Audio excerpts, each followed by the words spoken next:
देख रहे हैं BHP न्यूज। मैं हूं आपके साथ अपूर्वा। देश दुनिया की हर बड़ी खबर, हर अहम अपडेट और हर मुद्दे की सटीक जानकारी लेकर हम हाजिर हैं। आइए शुरू करते हैं आज की प्रमुख खबरें। मदुरै तमिलनाडु में AMM के महासचिव TTV दिनाकरन ने मुख्यमंत्री विजय पर निशाना साधते हुए कहा कि असली चोर मुख्यमंत्री विजय है, जो दूसरे दलों के विधायकों को अपनी पार्टी में शामिल कर रहे हैं। ये बयान उन्होंने राज्य की मौजूदा राजनीतिक स्थिति पर प्रतिक्रिया देते हुए दिया। நீங்க விருப்பப்பட்டு ஆதரவு கொடுத்திருந்தா அவரை சட்டமன்ற உறுப்பினரை கவர்னர்கிட்ட அழைச்சிட்டு போயிருக்கணும், இல்ல அவருடைய ஒரிஜினல் கடிதத்தினால் கொண்டு போயிருக்கணும், இல்ல அவரை உங்க அலுவலகத்தில் அழைத்து உங்களுக்கு ஆதரவா கடிதம் வாங்கி போட்டோ எடுத்துட்டு போய் கொடுத்துருக்கணும்.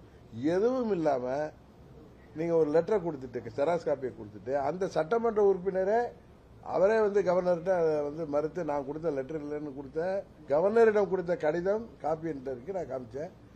போலீஸ் ஸ்டேஷன்ல கம்ப்ளைண்ட் கொடுத்தாரு. இதுல யாரு களவாணி? MLA களவாணி யாரு?